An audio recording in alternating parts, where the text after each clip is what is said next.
So Chris, I'm just gonna dive in, man. Is that cool? Yeah, absolutely. Let's do it. Hi, Chris. Do you ever find your camera a burden while you travel? Sometimes I feel like I forget to enjoy my traveling when I'm constantly looking for a good photo. So do you ever leave your camera behind to take a break from the profession while you're on holiday? I think that's such a good question, to be honest, always. I mean, this is exactly what I'm talking about, why I started migrating towards smaller cameras. Can we flip to my screen too? Just so I've got it. And I think one of the key things is that I was going to these places. The very first part of my career, I was traveling to these places that were really amazing, super unique and incredible locations. But I was leaving feeling like, oh my gosh, that was such a cool thing. I got these photographs, but it's like it wasn't like resonating with me what actually happened. It was like I was kind of leaving there without having the full experience. I think that I realized pretty quickly that as a storyteller, you know, any person that picks up a camera is essentially telling a story. That I was missing out on the story and what made it important, what made it unique, right? So I was a very big, you know, advocate of this idea of like taking smaller cameras, less is more sort of scenario. And because I knew that my experience was going to become richer if I had less stuff, you know, physically less stuff between me and my subject, but also just less things to worry about. You know, I mean, you see people making full careers out of shooting with iPhones nowadays, and there's a lot to be said for that because they are so lightweight and nimble, and you're able to, you know, so in a lot of ways, it's funny because as a professional, you kind of can look at people who are just like pop up and shoot a photo with an iPhone, but you know, they might be having a much richer experience than you are because they're just pulling something out and snapping a picture with it, you know, as opposed to getting all this stuff set up and these things. And I feel like sometimes what you find is people kind of miss that in the image. They miss that in the idea of going out and taking pictures, that they're just out there capturing photos when it really should be composing like you would a symphony, you know, artfully, thoughtfully composing images. Rather than just out there kind of shooting wildly, you know, closing your eyes with your finger on the trigger. So I've definitely become a massive advocate of this idea of, you know, less is more. And I've found even too that there is nothing that, you know, a camera like this can't do that, you know, it can do that, you know, you shooting with a D300S or a 7D or something like that that's much larger and the lenses are bigger that you couldn't get. So I've been, you know, massively fond of that idea. But it's a great question. Awesome. If you could travel with only one lens, what would you take and why? And I like this question because for people starting out too, that aren't sponsored by Sony yet, Yeah. you know? Well, I mean, it's easy. I'd take, you know, I said it before, I'd take this camera. Yeah. Probably. If I had one camera, one lens, it'd be this camera and a 16-70 Zeiss, which is like a 24-105. Easy. It's like not even a no-brainer at all. Like, it's nimble, shoots fast, and the beauty is that 90% of this gear, nobody gives me for free. Just because you're sponsored by somebody doesn't mean you get free gear at all. So don't have this idea that it gets handed down. All this stuff I've bought, and I actually used Sony for 3 years before I ever communicated with them. So I've been proponent of their systems, or you know. For a long time because it made sense. It could fit underneath my jackets when I was in Norway and in the Arctic and stuff, and that's why I needed it. Actually, I did an editorial assignment to Northern Norway for Surfer Magazine, and I couldn't use my Nikon stuff. It was too bulky, too big. It was flapping around.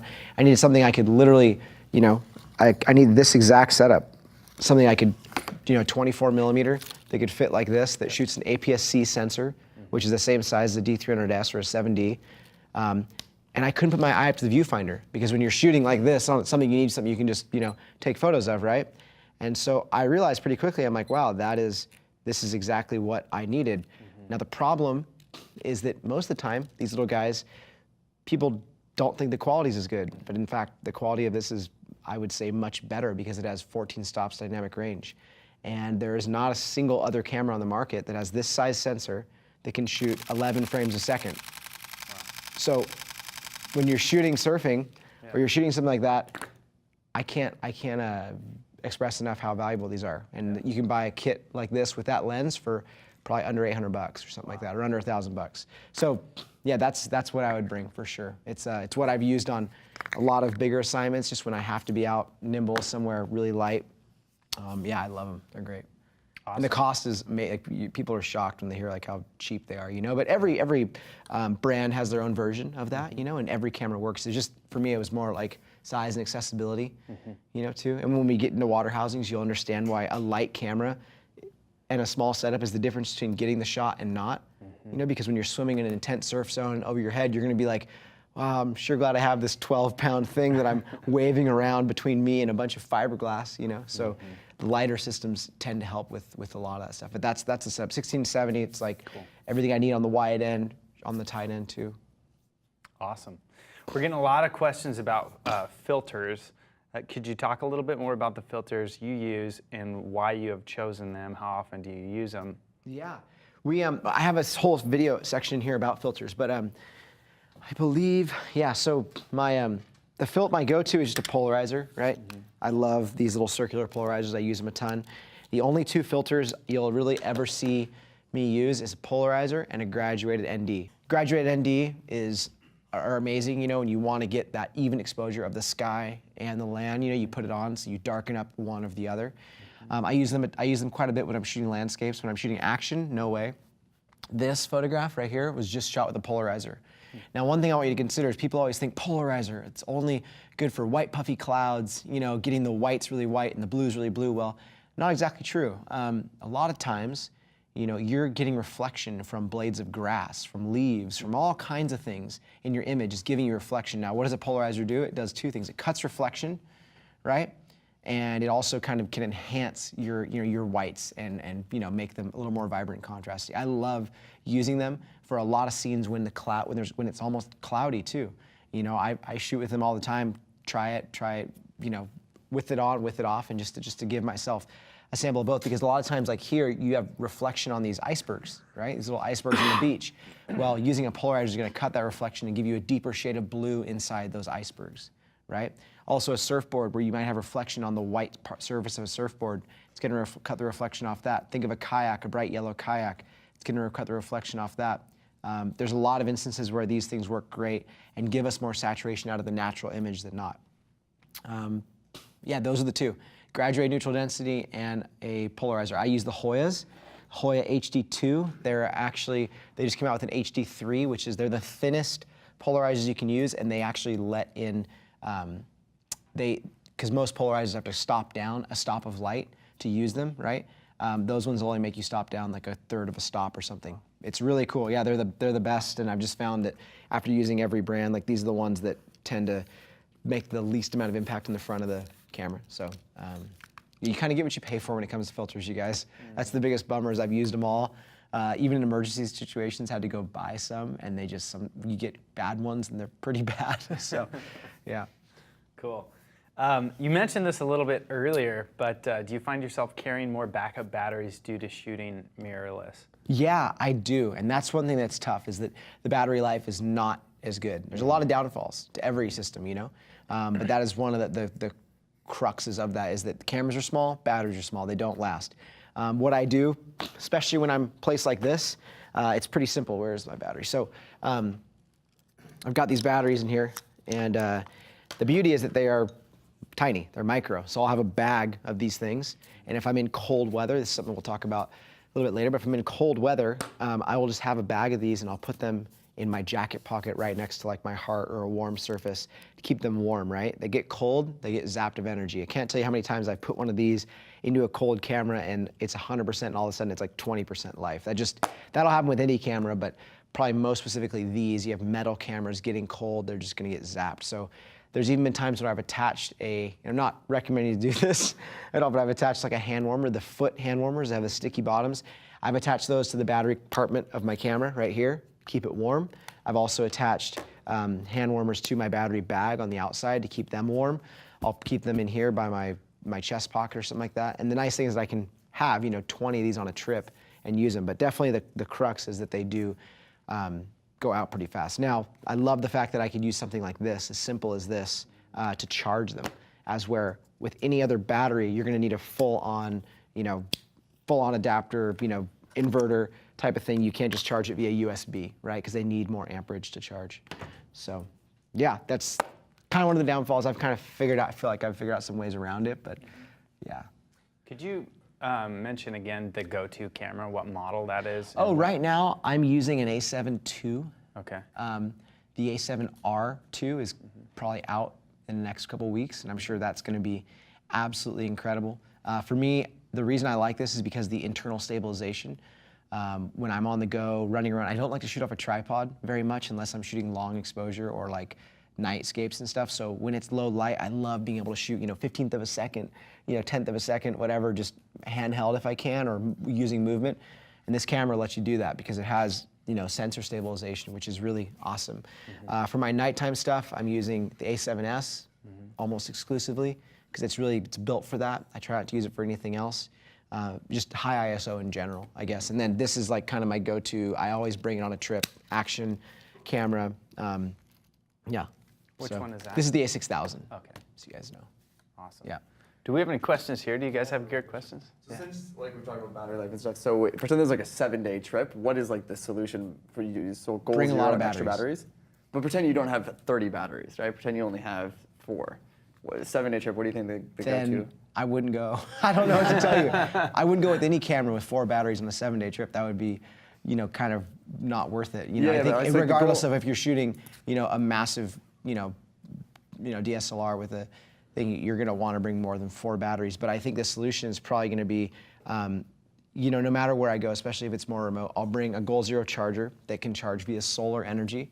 Ideally, if I have sun. You have to prepare for, if you're going somewhere like Norway in the middle of winter, the chances of you seeing sun are about that big, so you're not going to be able to use something like that. So I'd probably bring a couple of these guys, as well as hopefully a car adapter and anything else so that I can charge anywhere if I'm driving around. It depends on your scenario. If you're going into the backcountry, it's a totally different scenario than if you're going, you're going to be car camping, you're going to be driving around. You can always charge stuff driving around.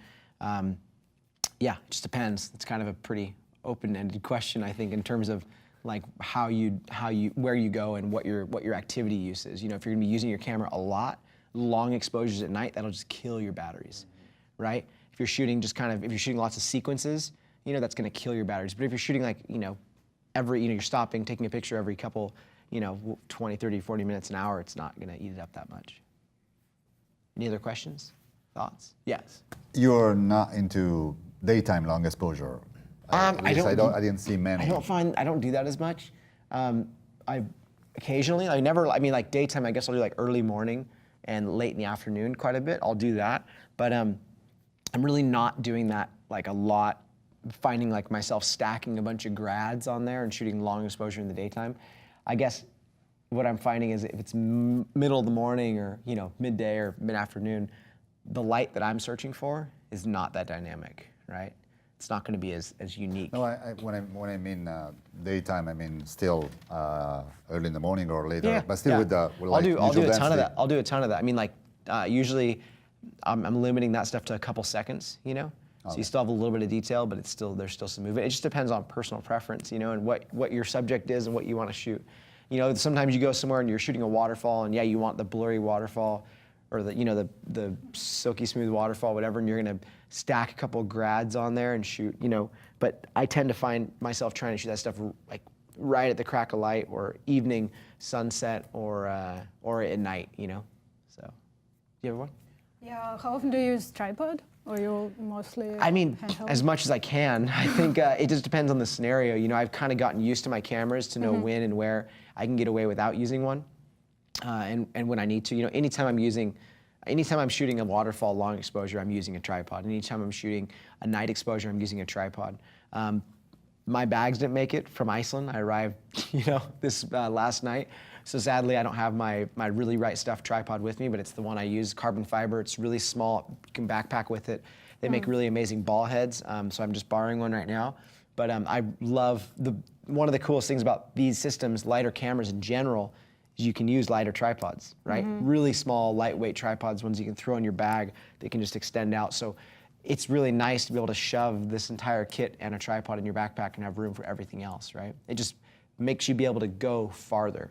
And I think that in addition to that, having a solar system that you can use, it adds to that idea of going further, being able to kind of get off the grid even more. Because that's the goal, right? Is to, create images that are, out deeper in nature in places that you aren't relying on coming back to a hotel and charging your cameras at night or something like that.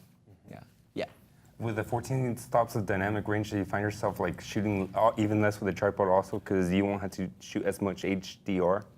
I find that with the 14 stops dynamic range, it really helps me to know what my limits are, like what I can do. And that's the beauty, is that, just so everybody else knows, like the D800, Nikon D800, a lot of those cameras, these 7Ds, they have a massive amount of dynamic range. And dynamic range basically means that you can pull back detail out of your highlights or your shadows when you're shooting a really high dynamic range scenario. If you're shooting somewhere like this, or somewhere where there's really bright sky and crazy, crazy dark features below.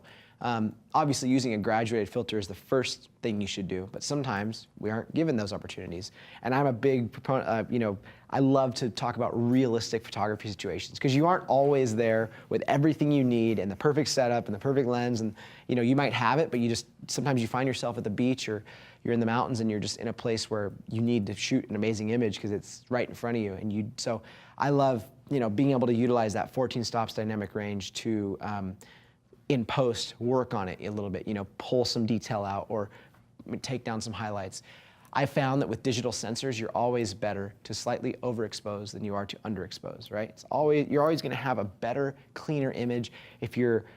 And this goes for ISO too, guys. Don't be afraid to use a little higher ISO. You're so much better off. This is like an old thing that I used to think like, oh man, I've got this amazing camera and this and that. It's got 24 megapixels. I'm just gonna shoot a lower ISO. My image will be a little dark, and I'll brighten it up later. Don't do that. You're better off using a little higher ISO, having the perfect exposure, and then darkening it a little bit than you are the opposite, okay? And just in general too, it's so much better for the post-processing, because anytime you open up those shadows, you're gonna open it up to a world of noise and gradient. You're never really gonna drop down the exposure and add more noise to it. So just keep in mind that's something important, but the 14 stops really helps. One thing that I've heard too, I'm not sure this is actual fact, maybe there's some techie guru who can confirm or deny, but I've heard that every ISO, every like native ISO you go up, like every 100th ISO, whatever, you actually lose a stop of dynamic range. So I think the 14 stops dynamic range only works at the camera's native ISO, meaning like 200 or 100 or whatever it is. So just, that might be true, might be not, I don't know. Just spreading rumors here at Creative Live. So, but yeah, I don't know exactly. So, but I've found that there's situations where these cameras have really helped and worked really great, and every camera nowadays has an amazing ISO range. So, cool. Or sorry, dynamic range.